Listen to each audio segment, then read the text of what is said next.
Hi friends, कैसे हैं आप सभी। तो चलिए हम लोग अब आगे चलते हैं प्रेजेंट इंडेफिनिट टेंस। ठीक है, तो सबसे पहले हेडिंग डाल लेते हैं हम लोग क्या पढ़ रहे हैं।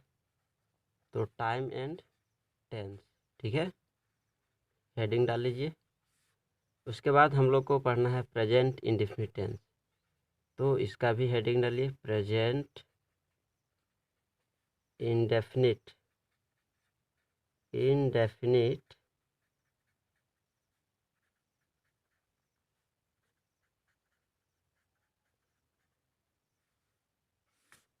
टेंस। ठीक है, प्रेजेंट इंडेफिनिट टेंस। ठीक है, अब हम लोग बहुत ही गहराई से पढ़ने जा रहे हैं, और वो भी इजी इजी, वेरी इजी। ठीक है, तो हम लोग जो प्रेजेंट इंडेफिनिट टेंस में होता है, आपने पढ़ा होगा या किसी ने पढ़ाया होगा। ठीक है, किसी ने बताया होगा कि सिर्फ 7 या कितना मिनट बोलते हैं, हमको पता नहीं है, लेकिन बोलता है कि हम 5 मिनट में टेंस पूरा कर देंगे, तो 6 मिनट में पूरा कर देंगे, तो 7 मिनट में पूरा कर देंगे, तो 8 मिनट में पूरा सिखा दूंगा, तो 10 मिनट में पूरा हो जाएगा। तो ये सब दिमाग से निकालिए। ठीक है, जब आप टेंस, टाइम एंड टेंस को गहराई से पढ़ेंगे तो कम से कम ज़्यादा दिन लगेंगे। ठीक है, ज़्यादा वीडियो भी बनेगा, मैं ज़्यादा वीडियो भी बनाऊंगा इस टाइम एंड टेंस पर। ठीक है, क्योंकि हम लोग गहराई से पढ़ रहे हैं। ठीक है, और गहराई से पढ़ते हैं तो अच्छी से समझ में आती है। ठीक है, अब जो किसी ने पढ़ाया होगा, ठीक है, कि प्रेजेंट इंडिफिटेंस का पहचान होता है तो ला भर में तातीते लगा हुआ रहता है। ठीक है, ये सब आपने पढ़ा होगा। ठीक है, लेकिन हम लोग नए तरीके से पढ़ने जा रहे हैं। ठीक है, ना तो हम लोग तातीती देखेंगे और ना ही हम लोग और कुछ देखेंगे। ठीक है, पता नहीं क्या क्या बता देते हैं, लेकिन मैं जो बता रहा हूँ वो दिमाग और कान का जो ढक्कन है ना, उसको खोल के रखिए, और जो दिमाग में जो भूसा भरा हुआ है ना, उसको भी निकालिए, और ध्यान से देखिए और सुनिए और समझिए। और नहीं समझ में आता है तो हमसे पूछिए। ठीक है, तो प्रेजेंट इंडेफिनिट टेंस। ठीक है, प्रेजेंट इंडेफिनिट टेंस में होता क्या है। ठीक है, हैबिट।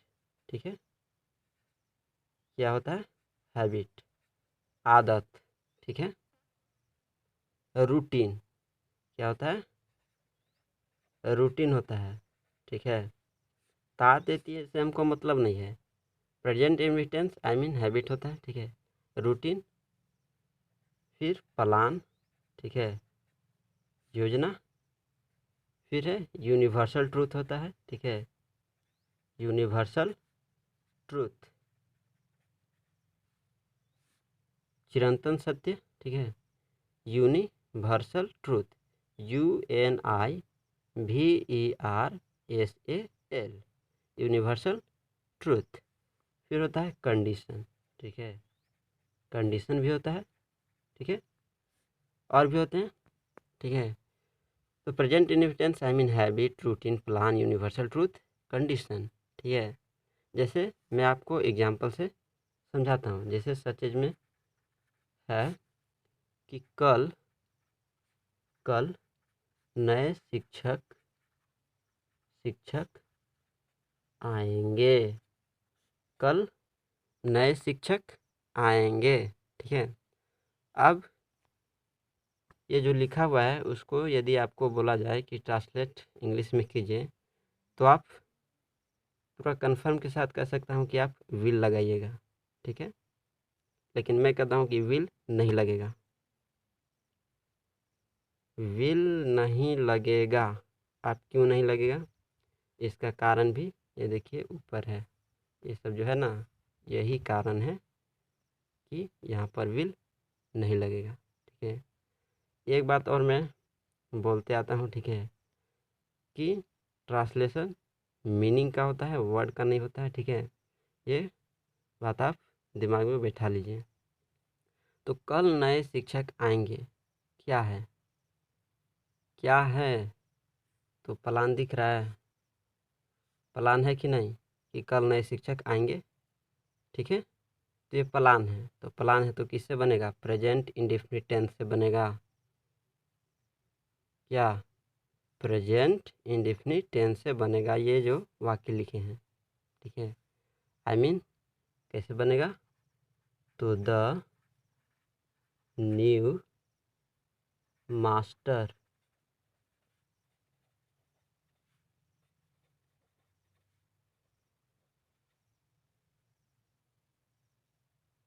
कल नए शिक्षक आएंगे। The new master comes tomorrow, ठीक है। ये छूट गया है, कम्स टुमारो, ठीक है। अब बोलिएगा कि यहाँ पर तो गा गई है तो फ्यूचर से बनना चाहिए, लेकिन नहीं, फ्यूचर से नहीं बनेगा, ठीक है।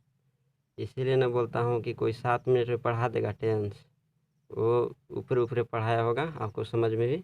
टेंस तो बताने के लिए मैं 15 सेकेंड बता दूंगा, लेकिन नहीं, मैं वैसा नहीं करूँगा, ठीक है। मैं गहराई से बताऊँगा, एक्सेप्शन भी होता है, ठीक है, एक्सेप्शन भी बताऊँगा ताकि आपको अच्छी नॉलेज मिल सके, ठीक है। तो ये जो वाक्य बना है वो फ्यूचर इंडेफिनिट टेंस से या फ्यूचर टेंस से नहीं बनेगा, वो बनेगा प्रेजेंट इंडेफिनिट टेंस से। क्यों बनेगा? तो यहाँ पर कारण है, यह प्लान है, ठीक है, कि कल नए शिक्षक आएंगे, ठीक है, योजना है, ठीक है, इसलिए ये प्रेजेंट इंडेफिनिट टेंस से बनेगा। और भी ऐसे वाक्य आएंगे जो प्रेजेंट इंडेफिनिट टेंस से बनेंगे, ठीक है। तो दिमाग से निकाल दीजिए कि ता तेती लगा हुआ रहता है, उसी को हम लोग प्रेजेंट इंडेफिनिट टेंस का पहचान है, ये बात दिमाग से निकालिए, ठीक है। मीनिंग समझिए और फिर ट्रांसलेट कीजिए, ठीक है। तो चलिए अब हम लोग प्रेजेंट इंडेफिनिट टेंस का स्ट्रक्चर जान लेते हैं, ठीक है। स्ट्रक्चर जानने के बाद उस पर बारी बारी से एक्सरसाइज करेंगे, ठीक है। एक्सरसाइज करने के बाद हम लोग आगे कुछ और पढ़ेंगे। तो सबसे पहले यहाँ पर स्ट्रक्चर्स लिख लेते हैं, ठीक है। लिखिए स्ट्रक्चर्स।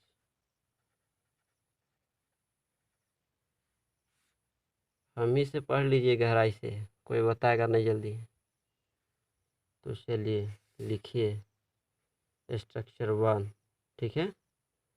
सब्जेक्ट प्लस V1 या V5 यहाँ पर यूज होगा, और V1 और V5 क्या होते हैं ये आपको पता होना चाहिए, ठीक है। नहीं पता है तो मैं बताऊंगा, ठीक है। तो ये पहला स्ट्रक्चर है, subject plus verb plus object, ठीक है।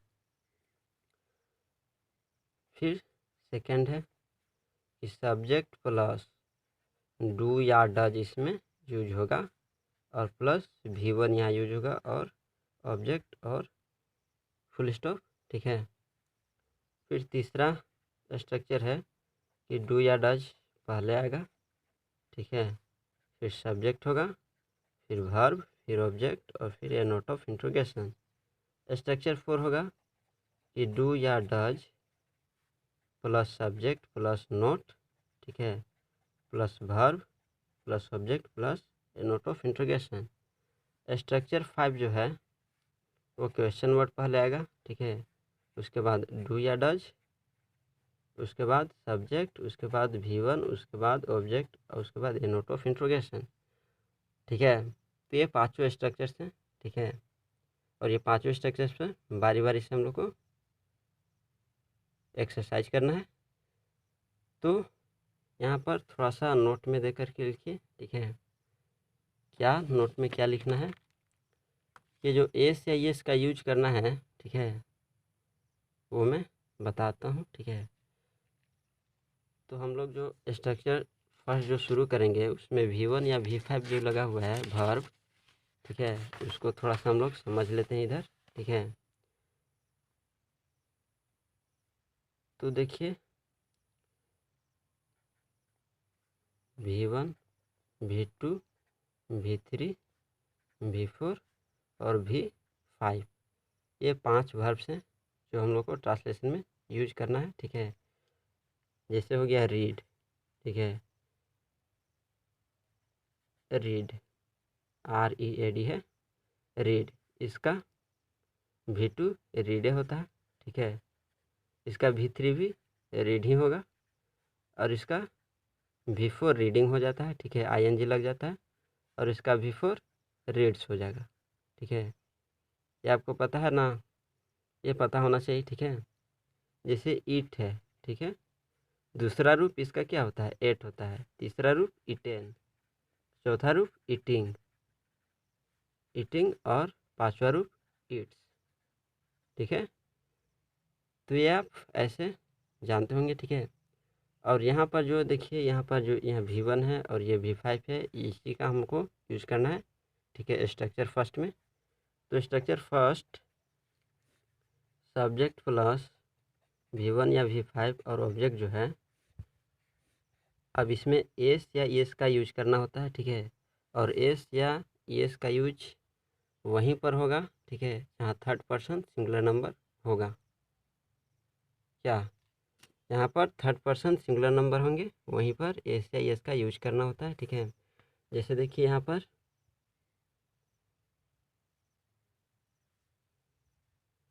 जैसे यहाँ पर हो गया पर्सन,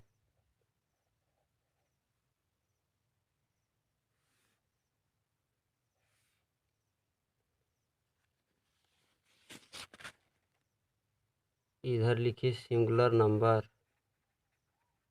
सिंगुलर नंबर, और इधर प्लूरल नंबर।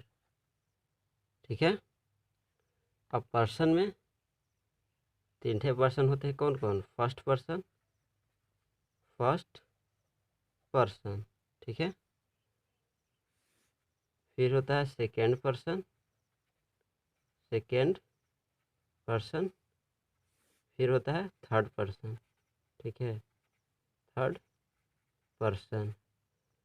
इसका हिंदी क्या होगा, पुरुष। ठीक है, इसका हिंदी एक वचन, इसका हिंदी बहुवचन, बहुवचन। ठीक है, तो फर्स्ट पर्सन सिंगुलर नंबर में आई आएगा, आई मीन मैं। ठीक है, और प्लूरल में वी आएगा, आई मीन हम लोग। ठीक है, सेकेंड पर्सन में यू आएगा, आई मीन तुम या आप होता है। ठीक है, और प्लूरल नंबर में भी यू ही आएगा, आप लोग। ठीक है, थर्ड पर्सन सिंगुलर नंबर में ही आएगा, सी आएगा, इट आएगा, या वन नेम। ठीक है, वन नेम, तो ये सब आएंगे, और प्लूरल में दे आता है। ठीक है, आई मीन वे लोग। तो अब देखिए, इसमें जो एस है एस का यूज करना है, वो थर्ड पर्सन सिंगुलर नंबर के साथ ही एस या एस का यूज करना है। बाकी किसी के साथ भी एस या एस का यूज नहीं होगा। इसके साथ भी नहीं होगा, इसके साथ भी नहीं होगा, इसके साथ भी नहीं होगा, इसके साथ भी नहीं होगा, और इसके साथ भी एस या एस का यूज नहीं करना है भर में। ठीक है, तो ये सिर्फ यूज होगा थर्ड पर्सन सिंगुलर नंबर के साथ ही यूज होगा। ठीक है, समझ में आया। तो आगे चलते हैं, स्ट्रक्चर एक्सरसाइज शुरू करते हैं 1 पर। तो चलिए, जैसे मैं खाता हूँ। ठीक है, जैसे सच एज है कि मैं खाता हूँ। ठीक है, वह पढ़ती है। ठीक है, वह पढ़ती है, तो इसका क्या बनेगा, आई इट बनेगा। ठीक है, इसमें एस से एस का यूज नहीं करना है। क्यों नहीं करना है, कारण हम लोग पीछे जाना है। ठीक है, वह पढ़ती है, द सी रीड्स। ठीक है, इसमें इसमें एस से एस का यूज करना है। ठीक है, तो इसमें हमने किया सी रीड्स, एस हमने इसमें लगाया। तो समझ में आ रहा है आपको, समझ में आ रहा होगा बढ़िया से। ठीक है, तो और भी कुछ वाक्य आप खुद से लिख लीजिए। ठीक है, या किताब से देखिए या कहीं से देखिए, लेकिन देखिए, और नहीं तो मैं ही बता देता हूँ। ठीक है, ये देखिए, मैं कुछ वाक्य लिख करके रखा हुआ हूँ, ये आप नोट कर लीजिए। ठीक है, और ये जो ऊपर जो नाम है वो चैनल का नाम है। ठीक है, यदि वीडियो नहीं आता है यूट्यूब पर, तो ये चैनल का नाम है the new coaching centre, I mean TNCC। ठीक है, ये चैनल है, इसको आप यूट्यूब पर सर्च कीजिए, टॉप पर आएगा। ठीक है, तो स्ट्रक्चर 1 से हम लोग ये देखिए, मैं वहाँ जाता हूँ, आई गो देयर। मैं पत्र लिखता हूँ, आई राइट ए लेटर। वह जाती है, सी गोज, हम लोग अंग्रेजी बोलते हैं, वी स्पीक इंग्लिश। मैं पनेरी बांध में रहता हूँ, आई लिव इट पनेरी बांध। वह क्रिकेट खेलता है, सोहन फुटबॉल खेलता है। मैं किताब पढ़ता हूँ, वह शतरंज खेलती है। वो प्रतिदिन क्रिकेट खेलती है। मनोज प्रतिदिन वहाँ जाता है, ठीक है। वे लोग फुटबॉल खेलते हैं। राधिका बाजार जाती है। ये आपको खुद से बनाना है। क्या बन जाएगा ना? बन जाना चाहिए, ठीक है। अब जो यहाँ पर देखिए, ये तो हमने स्ट्रक्चर फर्स्ट से देखा। स्ट्रक्चर सेकंड से जो हम लोग को डू या डज का यूज करना है, ठीक है। डू या डज प्लस नोट का भी यूज करना है और V1 हो जाएगा, ठीक है। और ऑब्जेक्ट इसमें देखिए, जैसे मैं नहीं खाता हूँ, ठीक है। तो आई, अब डू या डज भी किसके साथ लगेगा, ठीक है। तो वो भी जान लीजिए, ठीक है। तो हम लोग जो पीछे अभी पढ़े थे कि ए से S third person singular number के साथ ही लगेंगे, तो डज सिर्फ इसी के साथ ही लगेगा, ठीक है। आई मीन डज जो है इसी के साथ ही, I mean third person singular number के साथ ही डज का प्रयोग करेंगे। बाकी सब के साथ डू का प्रयोग करेंगे। क्या समझ में आया? सिर्फ थर्ड पर्सन सिंगुलर नंबर के साथ ही डज का यूज करना है, प्रयोग करना है, और बाकी सब के साथ डू का यूज करना है, ठीक है। इसलिए हमने यहाँ पर आई के साथ डू लगेगा, ठीक है। आई डू नॉट ईट, समझ में आ रहा है? आई डू नॉट ईट, ठीक है। वह नहीं खेलती है, ठीक है। वह नहीं खेलती है, तो सी डज नॉट प्ले, ठीक है। ये थर्ड पर्सन सिंगुलर नंबर है, इसलिए इसके साथ डज का प्रयोग होगा। अब बोलिएगा कि यहाँ जो भर में है उसमें ए से एस क्यों नहीं लग रहा है? तो इसमें ए से एस इसलिए नहीं लग रहा है क्योंकि वो ए से एस यहाँ पर आ गया है, ठीक है। तो यहाँ पर डज लगा है, उसी में ए से एस आ जाता है, ठीक है। तो यहाँ पर जो आ जाता है फिर यहाँ पर यूज नहीं करना होता है। ये स्ट्रक्चर है, ठीक है। स्ट्रक्चर देखिए क्या कहता है, V1 का यूज करना है, ठीक है। तो समझ में आया होगा। और भी कुछ वाक्य हैं जो मैं दे रहा हूँ आपको, आप खुद से बनाइएगा, ठीक है। जैसे स्ट्रक्चर 2 में कि मैं वहाँ नहीं जाता हूँ, ठीक है।